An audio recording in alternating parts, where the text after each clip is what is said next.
Voy a hablar de una parábola que muchos conocemos que viene en Lucas capítulo 15, pero antes te voy a dar un poquito del contexto de esto.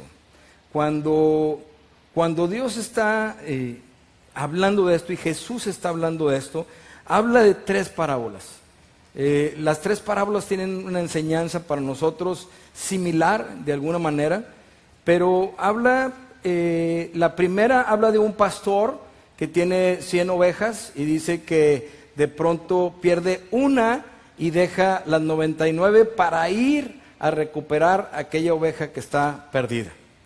La segunda habla de una mujer que en su casa pierde un dracma, una moneda, y que de pronto prende las luces, empieza a barrer, hace la limpieza, hace todo lo que puede por encontrar aquella moneda que se le ha perdido. Tanto el pastor que encuentra su oveja con la mujer que encuentra la moneda, hablan a los vecinos y a la gente para celebrar porque han encontrado aquello que habían perdido.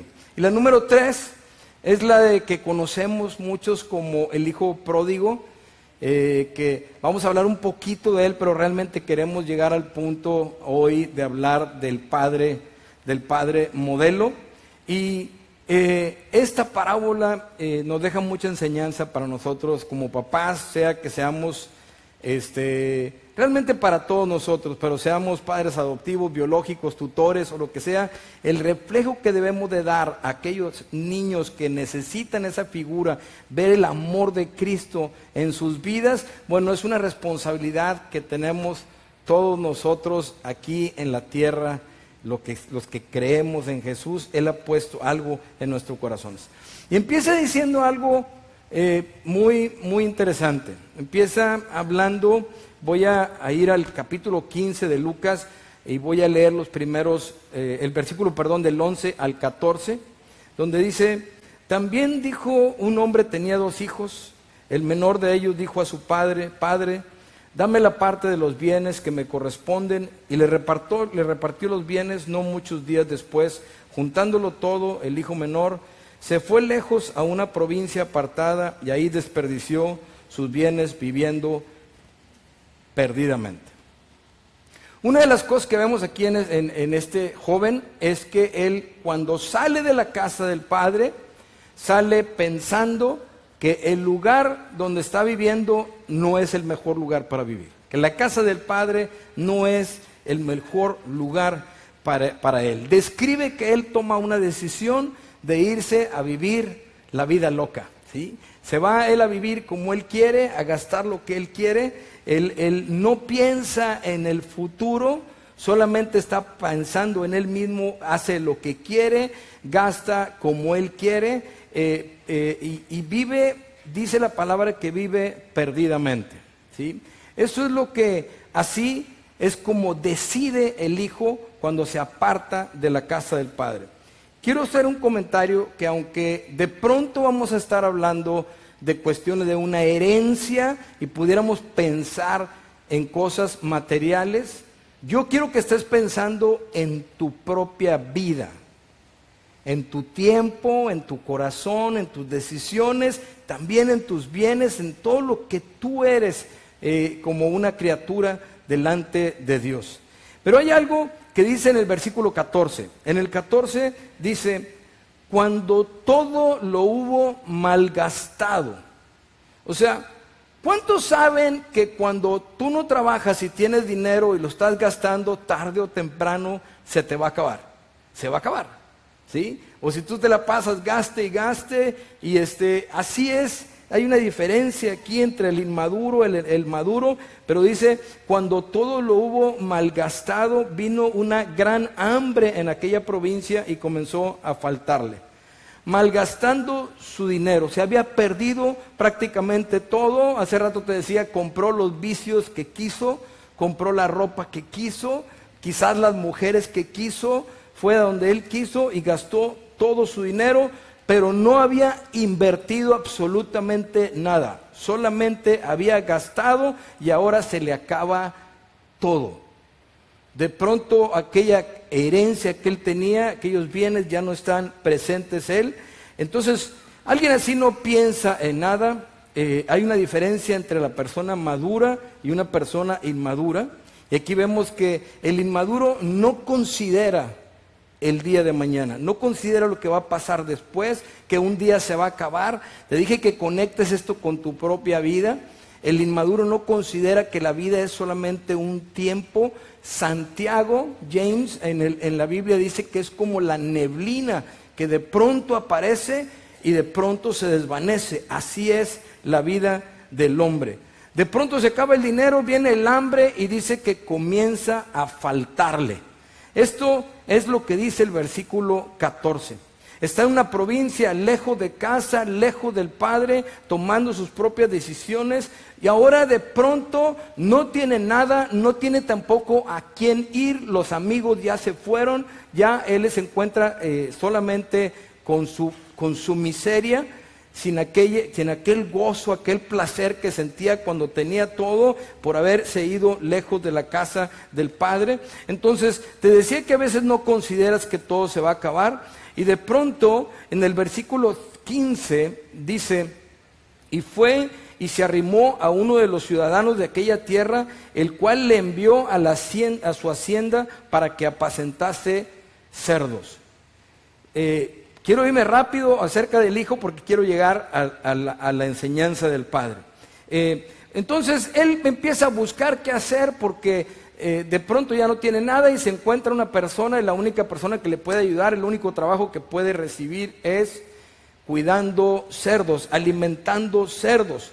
No sé si tú conozcas acerca de animales. En lo personal me tocó vivir con mi familia, y tuvimos ranchos ganaderos, y sé lo que es tener pues animales, y también íbamos a un lugar, todavía hay conexión con ellos, donde los ayudamos con alimentos y ropa, donde es conocido como las marraneras. Aquí en Nuevo León, aquí en Monterrey hay varios lugares así, y donde están criando marranos, y créeme que es un lugar bastante sucio, bastante huele mal, o sea, es difícil estar ahí para algunas personas, pero hay gente que vive ahí en ese lugar. Bueno, este hombre estaba en una situación como esa, está enfrente de los puercos. Quizás no sabes mucho acerca, yo creo que muchos de ustedes, puedo creer, que saben acerca de comer puerco. Creo que muchos de nosotros sabemos de lo que son. Aquí en Monterrey conocemos las carnitas y los chicharrones, y a muchos les gusta comer puerco, pero no sabemos mucho acerca de la vida de los puercos. Bueno, como te dije, se revuelcan en el lodo, son sucios, y el trabajo ahora de este hombre que se había ido con una herencia es alimentarlos. Ya mero vamos a terminar con eso. Yo espero que ahorita que te vayas a comer no se te haya quitado el hambre por estas descripciones de lo que estamos hablando ahorita. Pero mira, vamos al versículo 16. Dice: él deseaba llenar su vientre de las algarrobas que comían los cerdos, pero nadie le daba. Y aquí hay una enseñanza para mí importante, que porque él llega a un punto donde, como te decía, no hay a quien recurrir, y él se le queda viendo a los puercos, y ahora desea comer lo que los puercos están comiendo, y la gente venía a darle a los puercos, él también tenía que darles, pero a él no le daban. Y sabes que esta es una de las cosas que pasa cuando alguien vive lejos de la casa del Padre. Cuando una persona es creyente y está en comunión con Dios, y de pronto decide que la casa del Padre no es el mejor lugar para vivir, empieza a ser afectado en su vida de una forma que es interesante, que debemos de ver, que es que de pronto las cosas que tú no deseabas, las cosas que antes inclusive decías que no harías, empiezan a ser atractivas para ti. Aún la gente que tú decías, yo no me voy a juntar con estas personas porque son de mala influencia para mí, o yo no haría estas cosas, yo no iría a estos lugares, yo no decidiría de esta forma.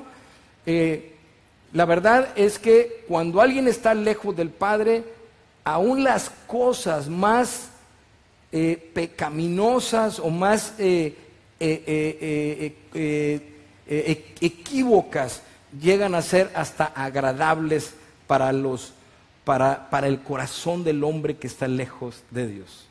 Y empiezas a hacer lo que decías que no ibas a hacer.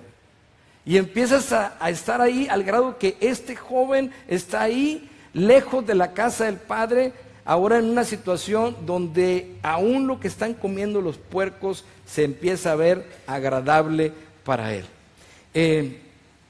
Bueno, cuando alguien se aleja de Dios puede verdaderamente terminar así. A veces puedes llegar a caer en malas compañías, en el estar en contra de Dios, gente que empieza a pelearse con alguna situación, pero lo único que empieza es alejarse de Dios, gente que empieza a tratar de alimentar su propio ego, sus propios deseos carnales, y empiezas a caer, y para cuando acuerdas estás lejos de la casa del Padre y terminas haciendo lo que antes tú mismo aborrecías. Algunos aún consideran desear comer lo que los puercos comen, como describe aquí. Entonces de pronto hay algo muy interesante dentro de esto, porque donde ya no hay amigos, ya no hay comida, ya no hay dinero, este hombre está lejos de la casa del padre, está en una miseria, pero de pronto dice el versículo 17, y volviendo en sí, me gusta esto del versículo 17 que dice, y volviendo en sí, dijo, ¿cuántos jornaleros en la casa de mi padre tienen abundancia de pan y yo aquí perezco de hambre? Y creo que esto es algo bien interesante, porque te tienes que dar cuenta que Dios no te hizo para vivir así.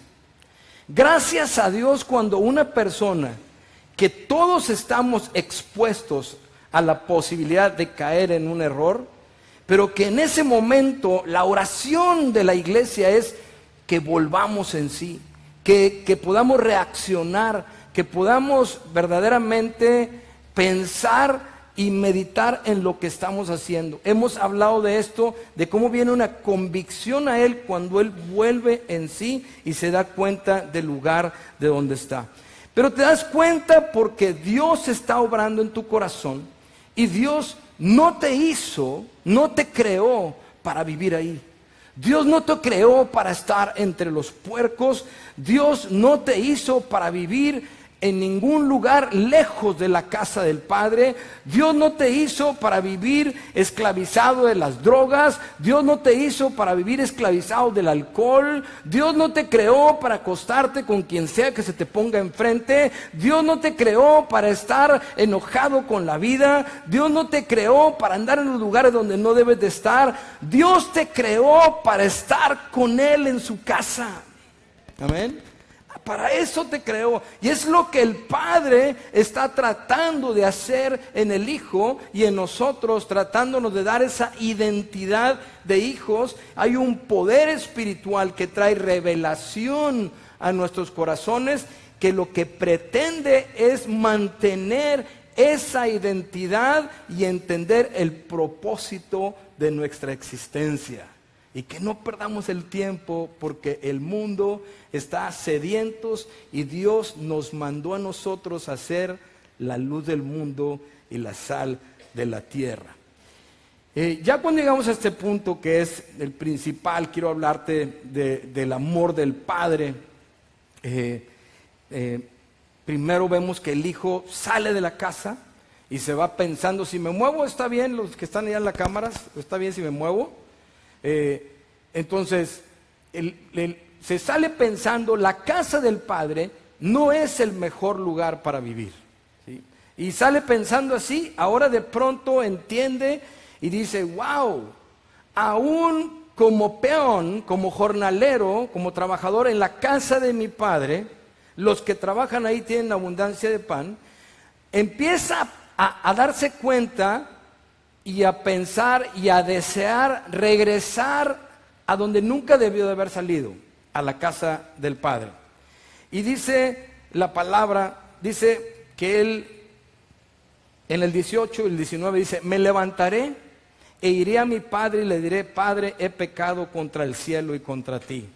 Ya no soy digno de ser llamado tu hijo, hazme como uno de tus jornaleros. Hay una enseñanza tremenda acerca del arrepentimiento, pero no estamos hablando de eso el día de hoy. Solamente estamos hablando de cómo hay un impacto en el corazón del hijo. El hijo ahora siente querer regresar, viene de regreso.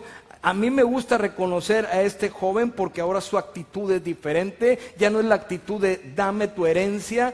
Si no sabías, en la costumbre judía, si un judío le decía a su padre: dame la herencia que me corresponde, es lo mismo que decir: te considero muerto para mí, ya no vives para mí, ahora dame lo que me corresponde si me voy. Era una ofensa enorme para el padre.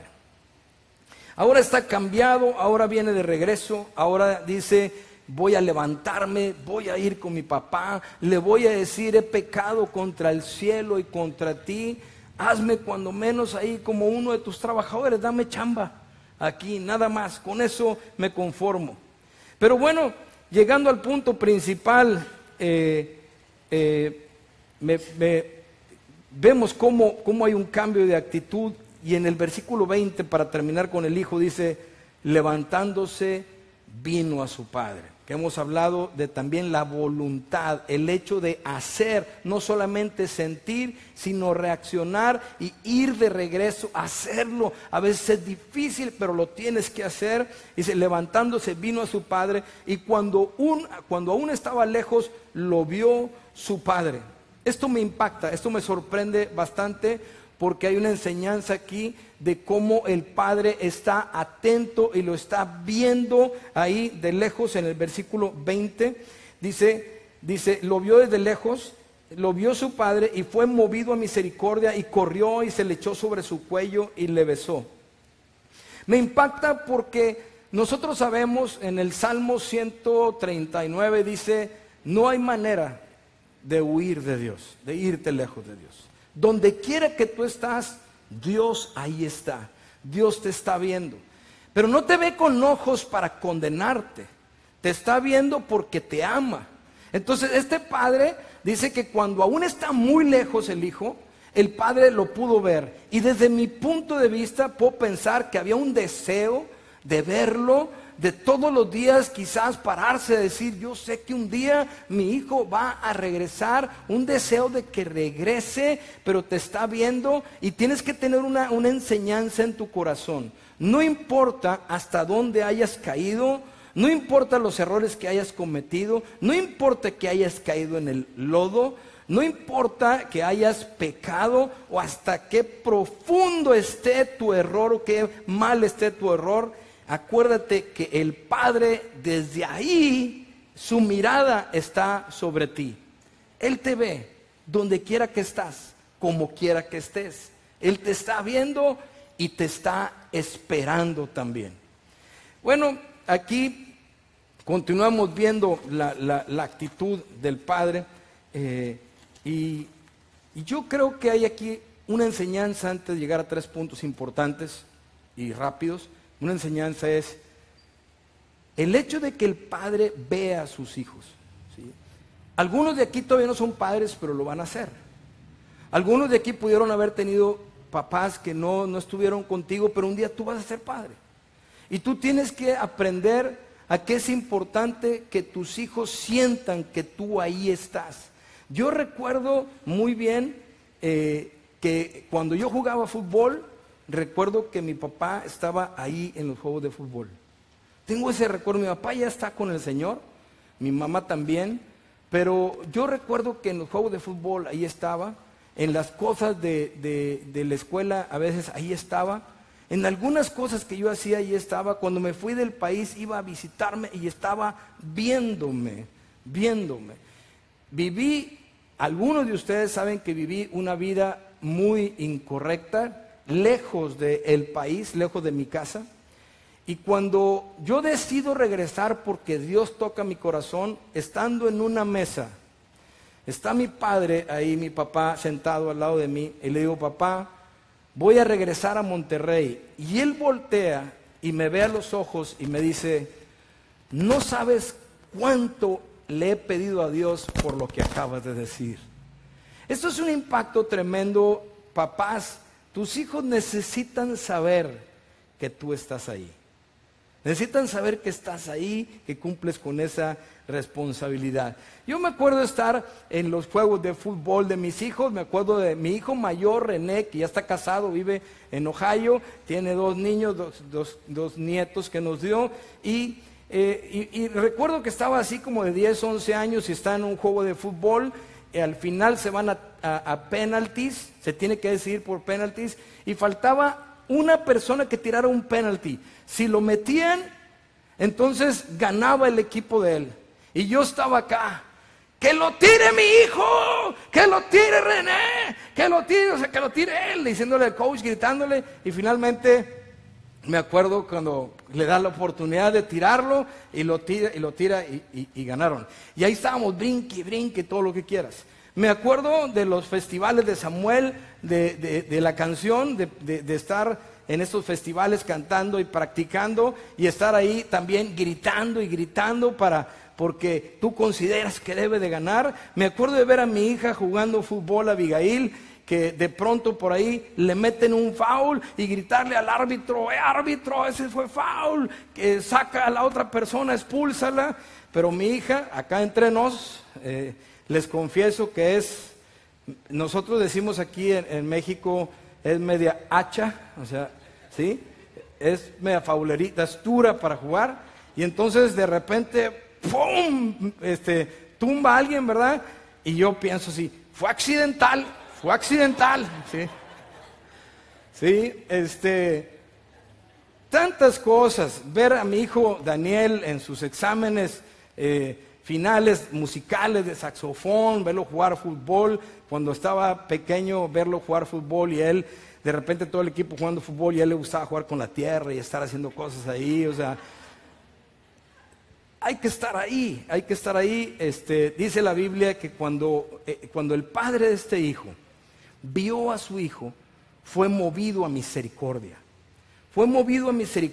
y corrió y se le echó sobre su cuello y lo besó. Casi todos debemos de saber que esta es la única parte en toda la Biblia donde ilustra a Dios corriendo, donde está deprisa. Él le gusta esa comunión contigo, le gusta tener esa interacción, le gusta cuando un pecador se arrepiente, cuando vuelve a casa. Algunos dirían, bueno, pues qué locura, ¿por qué hiciste eso? Si él se portó mal o lo que tú quieras. Algunos, si fuéramos ese padre, lo veríamos desde lejos y estaríamos gritando, ¿y ahora qué quieres aquí? ¿Sí? Ahora si vienes ya que se te acabó todo. ¿Sí? Pudiéramos haber escrito este pasaje de una forma diferente, pero el ejemplo de Dios es diferente. En el versículo 21 y 22 dice, y el hijo le dijo, Padre, he pecado contra el cielo y contra ti, ya no soy digno de ser llamado tu hijo. Pero el padre le dijo a sus siervos, saquen el mejor vestido y vestidle y ponerle un anillo en su mano y calzado en sus pies, y traer el becerro gordo y matadlo y comamos y hagamos fiesta, porque y no dice mi nuevo jornalero, dice mi hijo muerto era y ha revivido, se había perdido y es hallado, y comenzaron a regocijarse. ¿Sí? Veo algunas cosas que son importantes para nosotros y que podemos aquí aplicar como papá. Número 1, creo que debemos de ser accesibles. Debemos de ser accesibles. Al decir accesibles me refiero a que el hijo no tuvo miedo en acercarse y venir al padre. Él sabía que el padre lo iba a recibir. Él sabía que podía venir con el padre. Él dijo, volvió y dijo, me levantaré, iré a mi padre. O sea, la primer persona que pensó cuando cometió un grave error fue en su papá. ¿Sí? Yo no sé si tu hijo comete un grave error, que venga y te diga, necesito hablar contigo y te suelte el error que cometió, o va a decir, no hombre, si le digo a mi papá, voy a tener graves problemas. ¿A quién le va a contar? Y nosotros tenemos que ser accesibles para con el que tiene una necesidad como esa. Tenemos que estar ahí para ellos. Hay una familia que en el 80 y tantos, en el 85, 86, construyó una casa muy grande y puso un lago alrededor y lo llenó de tiburones. ¿Sí? Entonces, cuando yo pensé en esa casa y la vi en una fotografía, dije, wow, ellos no quieren recibir visitas, ¿sí? Y mi pregunta, y uso esta ilustración para preguntarte, si tu hijo cometiera algún error, manchara tu reputación, cometiera lo peor que tú te puedes imaginar, manchara el apellido de la familia, ¿sí? Se fuera lejos de casa, hiciera lo que tú le dijiste que no hiciera, gastara lo que dijiste que no gastara, y invirtiera mal o gastara mal, tendría que nadar a través de tiburones para llegar a ti, o encontraría un puente y tú del otro lado con los brazos abiertos. ¿Cómo sería? Tenemos que ser accesibles para eso. Número 2, era un padre espiritual. Este padre era un padre espiritual y muchos pueden decir, pero ¿cómo que espiritual? ¿Qué enseñanza le pudo haber dado si el hijo se fue y vivió perdidamente? Bueno, déjame te digo algo. Yo creo que él era espiritual y me baso en el propio pasaje, porque cuando él dice, voy a ir a mi padre, también dice que va a venir con el padre y le va a decir, Padre, he pecado contra el cielo y contra ti. Él tenía una enseñanza de lo que era correcto delante de Dios de parte del padre. Otra cosa, aunque tú tengas a tus hijos y les enseñes de la palabra y conozcan el evangelio y ores por ellos, y hagas todo lo correcto que tú puedas hacer, no es una garantía de que no van a cometer errores. Cualquiera de nosotros puede cometer errores. No hay garantías para eso. Alguien puede cometer un error. Lo único que nos corresponde es ser espirituales, compartir la palabra, guiar a nuestros hijos en las enseñanzas de Dios y ser un modelo para ellos de lo que es la vida cristiana. Pero luego llega una edad donde ellos toman sus propias decisiones. Entonces para mí este padre era espiritual. Este padre había hecho la tarea en su casa con sus hijos, y los padres de hoy deben de serlo también, debemos de serlo también. Número 3, era compasivo. Era compasivo, rápidamente podemos ver en el versículo 20 que dice que fue movido a misericordia. Fue movido a misericordia, y cuando aún estaba... y corrió y se le echó sobre su cuello. Esto es tremendo, porque al leerlo uno puede decir, bueno, ¿cómo puede sentir eso después de todo lo que hizo? Después de haberlo declarado muerto, después de haberse llevado la herencia. ¿Cómo puede un padre sentir compasión por un hijo que se ha ido y ha manchado la reputación de la familia y ha desperdiciado sus bienes? ¿Cómo puede ser esto? Bueno, yo creo que la respuesta está en el versículo 32. En el 32 viene como resultado de que el hijo mayor viene y no está de acuerdo y está enojado porque el padre está haciendo una fiesta para su hermano menor porque se arrepintió y llegó y regresó a casa. Pero la palabra dice en el 32, era necesario hacer fiesta y regocijarnos, porque tu hermano era muerto y ha revivido, se había perdido y es hallado. Mira, es muy importante entender que la unidad en el amor de Cristo es uno de los regalos más grandiosos que Dios nos ha dado. Es una de las cosas más maravillosas que Dios nos ha dado. La desunidad, los días de conflicto familiar son catastróficos. Debemos de hacer todo lo posible por mantenernos en una unidad de expresión, de expresarnos el amor con los hechos, los dichos, y ser el modelo que Dios quiere que seamos como papá. En 1985 se escribió una carta, un testimonio de una enfermera. Yo le voy a pedir a Abby, mi hija, que la lea y que pongamos mucha atención a esta carta. Poquito larga, poquito larga, pero escúchala bien porque tiene una enseñanza importante para nosotros. El hospital estaba inusualmente tranquilo esa tarde de enero, tan tranquilo como el aire antes de un tornado. Me paré en el área de las enfermeras, en el 7º piso, y vi el reloj que eran las 9 p.m. Me puse el estetoscopio en mi cuello y me fui al cuarto 712, el último cuarto en el pasillo. En él estaba un nuevo paciente, el señor Williams, un hombre solo, un hombre que curiosamente no hablaba de su familia. Cuando entré en el cuarto, vi cómo el señor Williams volteó con cara de sorpresa.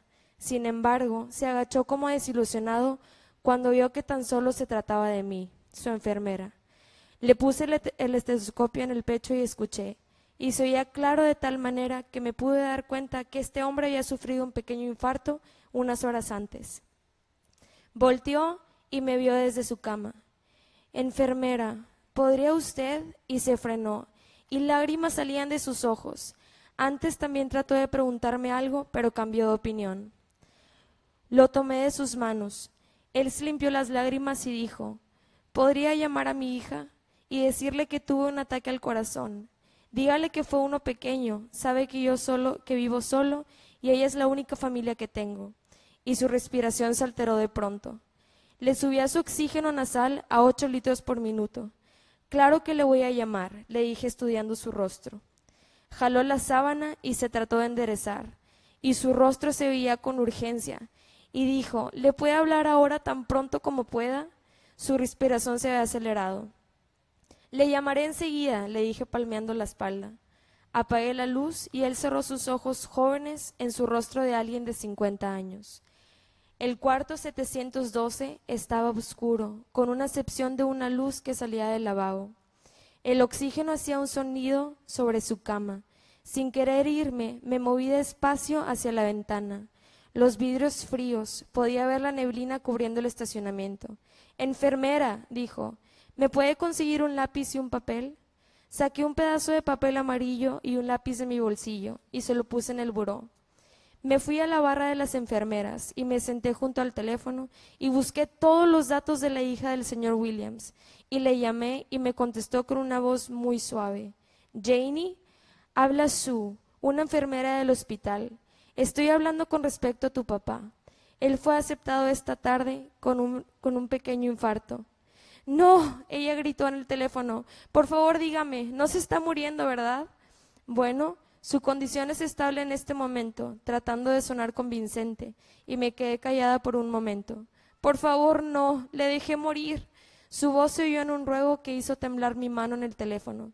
«Él tiene la mejor atención». «Pero es que usted no entiende», me dijo. «Mi papá y yo no hemos hablado por casi un año. Tuvimos una discusión cuando cumplí 21 años acerca de mi novio y me fui de la casa. Y no he regresado, pero todos estos meses la verdad he querido ir a pedirle perdón a mi papá, porque lo último que le dije fue que lo odiaba». Su voz se oía tan deprimente, yo solo sentada y escuchando. Tenía lágrimas en mis ojos y pensaba, un padre y una hija tan perdidos el uno del otro. Y empecé a pensar en mi propio padre, que estaba tan lejos, a muchas millas, y hacía tanto tiempo que no le decía, «te amo». Mientras que Janie trataba de controlar sus lágrimas, yo oré y dije, «Por favor, Señor, permite que esta hija encuentre ese perdón».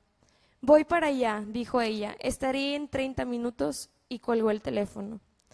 Traté de mantenerme ocupada por un momento con algunos papeles, sabiendo que tenía que regresar al 712. Me fui rápido por el pasillo y abrí la puerta. El señor Williams no se movía. Le tomé el pulso y no tenía.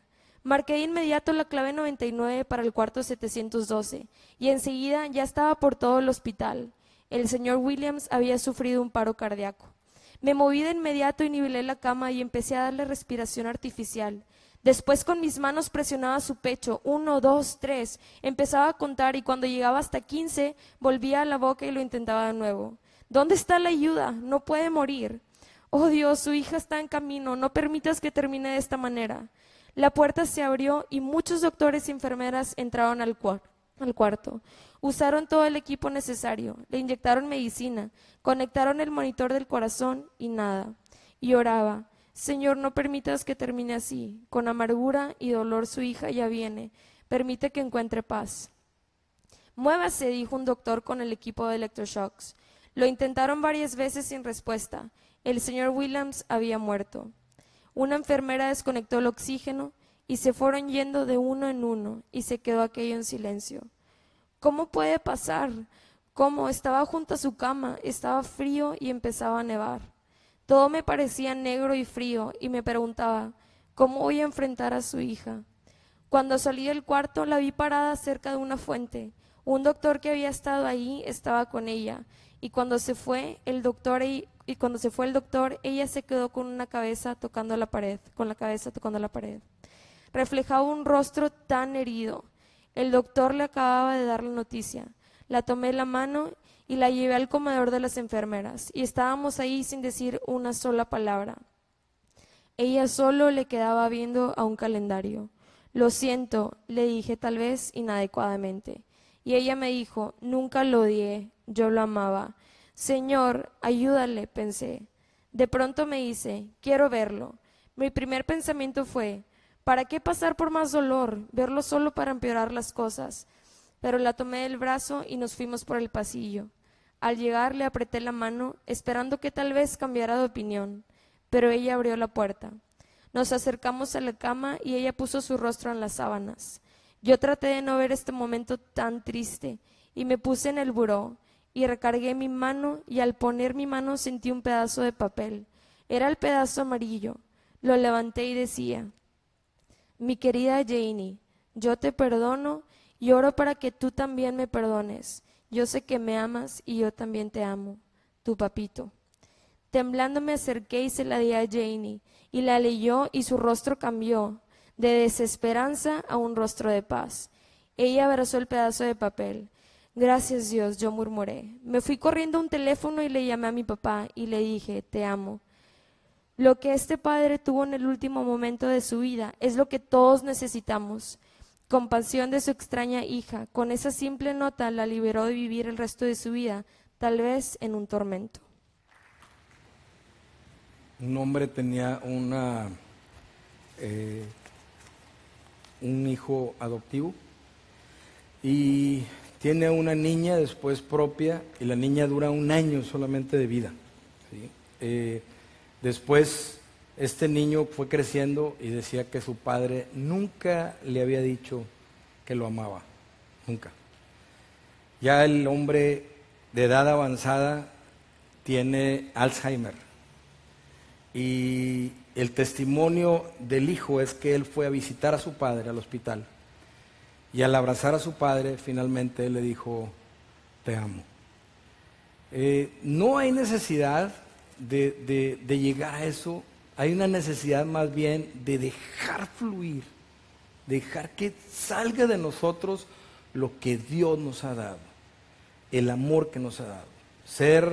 Estar ahí, estar accesibles, ser espirituales y tener ese deseo de amar a Dios a través de la obra que hacemos nosotros como familia. Igualmente los hijos. Algunos hijos que estamos aquí pudieran decir, yo no tuve un padre así, pero tienes que perdonar, tienes que amar y no llevar una enseñanza y repetirla para con otros, sino verdaderamente dejar fluir el amor de Dios. Bueno, vamos a orar y que nosotros podamos llevar esta enseñanza en nuestras vidas. Si hay alguien que tú le tengas que decir que lo amas, hazlo hoy. No te esperes para después. Si hay alguien que tú tengas que perdonar también, hazlo hoy. No te esperes para después. Pero seamos una familia de Dios, seamos una familia cristiana, seamos alguien que lleva principios y los vive en su vida diaria, porque entonces vamos a ver las maravillas de Dios en nuestras vidas. Vamos a orar. Padre, en el nombre de Cristo Jesús, te alabamos, bendito Rey, te adoramos, Señor. No hay nadie como tú. Tú eres maravilloso, Señor. Te damos muchas gracias por estar aquí, Señor, con nosotros.